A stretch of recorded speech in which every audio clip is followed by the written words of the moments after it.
কোরবানি করা কোরবানি করা হলো একমাত্র আল্লাহ পাকের কাছে অধিক প্রিয় আমল। ওয়াইন্নাহু লায়াতি ইয়াউমাল কিয়ামাতি বিকুরুনিহা ওয়া আশারিহা ওয়া আযলাফিহা ওয়া ইন্নাদ দামা লা ইয়াকাউ মিনাল্লাহি বিমাকানিন ক্বাবলা আন ইয়াকা ফিল আরদি ফাতিবু বিহা নাফসা। এই কোরবানির যে পশুটা আছে কিয়ামতের দিন তার শিং এবং ফুল ফসল নিয়ে আল্লাহ পাকের দরবারে উপস্থিত হবে। সুবহানাল্লাহ। ক্বাবলা আন ইয়াকা ফিল আরদি, জমিনের মধ্যে রক্ত ফোড়ার আগে আগে আল্লাহ পাক আমাদের কোরবানিকে কবুল করবেন। সুবহানাল্লাহ।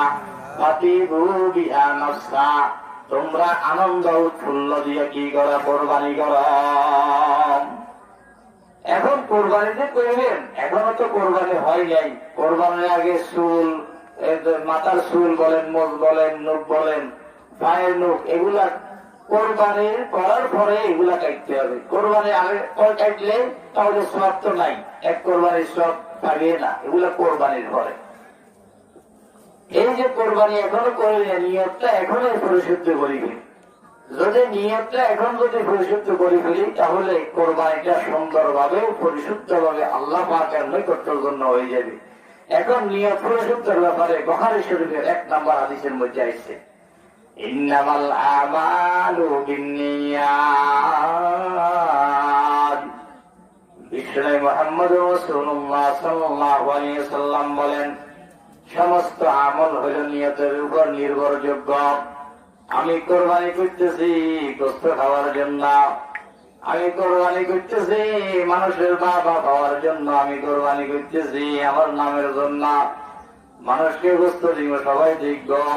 3 লাখ টাকা দিয়ে গরু নিচে সবাই দেখব, কিছু ফ্রিজেও রাখবো। এই নিয়তটা যদি হয় তার কোরবানি কবুল হবে না। এই জন্য সর্বপ্রথম কি করতে হবে? নিয়তকে পরিশুদ্ধ করতে হবে। একমাত্র কি জন্য? আল্লাহ পাকের সন্তুষ্টির জন্য। আল্লাহ পাকের সন্তুষ্টির জন্য আমরা কোরবানির গরুকে জবাই করব। এই জন্য আল্লাহ পাক ফিওর ভাবে আল্লাহ পাক ইমানদারের কথা বলতেছেন, কার কোরবানি কবুল হয়।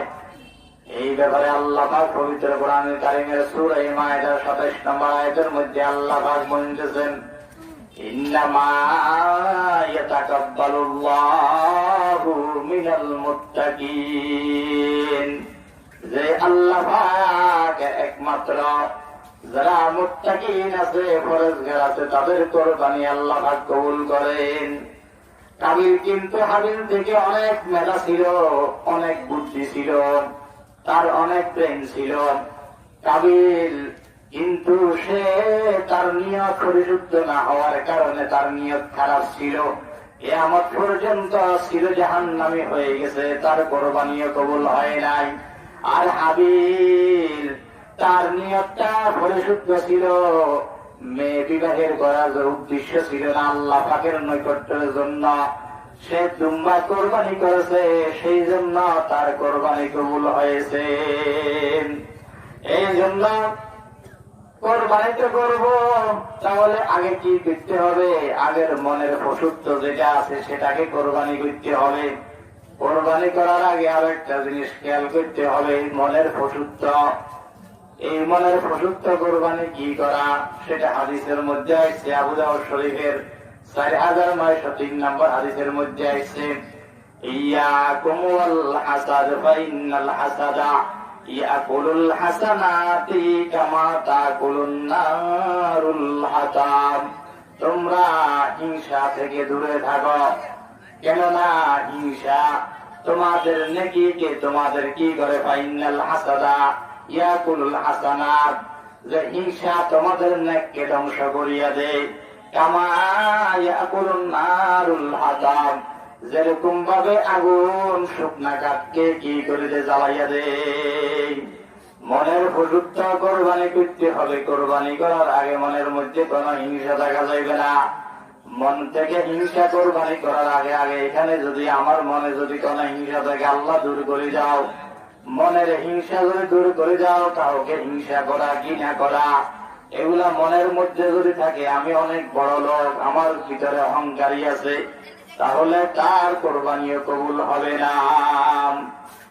জন্য হাদিসের মধ্যে আসছে আবু দাউদ শরীফের 4904 নম্বর হাদিসের মধ্যে ইন্নাল হাসাদা ইউফিউ নূরাল হাসানাত, যে হিংসা মানুষের নেকির আলোকে ধ্বংস করে দেন। এরপরে মুসলিম শরীফের 91 নম্বর হাদিসের মধ্যে আসছে প্রিয় নবী দো জাহানের নবী মায়ের নবী বলেন ইল্লা ইয়াদখুলুল জান্নাতা মান কানা ফি কলবিহি মিসকালু যাররাতিন মিন কিবরিন। প্রিয় নবী দো জাহানের নবী মায়ের নবী বলেন যে ব্যক্তির অন্তরের মধ্যে এক জররা পরিমাণ যদি কি থাকে, অহংকারী থাকে, তাহলে সেই ব্যক্তি কখনো জান্নাতে প্রবেশ করিবে না। তাহলে আমাদের কোরবানি করার আগে কি করতে হবে? 1 নম্বরে নিয়তকে পরিশুদ্ধ করতে হবে। 2 নম্বরে মনের মধ্যে যদি কোনো হিংসা থাকে সেটা দূর করতে হবে। 3 নম্বরে আমাদের ভিতরে যদি কোনো অহংকারী থাকে সেটাকে দূর করতে হবে। কারণ নামাজের জন্য উযু হলে কি ফরজ, নামাজের জন্য উযু কি, উযু না হলে তো তার নামাজও নাই। নামাজের জন্য উযু শর্ত, কোরবানির জন্য এই হিংসা, অহংকার, তাকাব্বুরি এবং আল্লাহ পাকের নৈকট্য, এটা হলো শর্ত। এগুলো যদি তার ভিতরে থাকে তাহলে তার কোরবানি কবুল হবে না হাদিসের ভাষায়। এখন আসেন কোরবানি করার ব্যাপারে। টাকা আছে, অনেক লক্ষ লক্ষ টাকা আছে, সে কোরবানি করে না। অনেক গরিবের কাছে 2 লক্ষ টাকার মতন জমা আছে, সেও কোরবানি করে না। তার ভিতরে জমা আছে কিন্তু সেও কোরবানি করে না। যারা কোরবানি না করে ইচ্ছাকৃতভাবে হয়তো থাকতেও পারে, এরকম আছেও, তাদের ব্যাপারে প্রিয় নবী বলতেছেন ইবনে মাজাহ শরীফের 3123 নম্বর হাদিসের মধ্যে আসছে মান ওয়াজাদা সাআতান ফালাম ইযহি ফালা ইয়াকরাবান্না মুসাল্লানা। যে ব্যক্তির কাছে কোরবানি করার সামর্থ্য আছে, কোরবানি করার জন্য অর্থ আছে, সম্পদও আছে, সেই ব্যক্তি কোরবানি যদি না করে, প্রিয় নবী দো জাহানের নবী মায়ার নবী বলেন ওই ব্যক্তি যেন আমার ঈদগাহেও না আসে। তার জন্য কোন ঈদ নাই, ঈদগাহ মানে তার জন্য ঈদও নাই, কোরবানও নাই, কিছু নাই, সে আমার উম্মতও নাই, ঢালাইছে সে আমার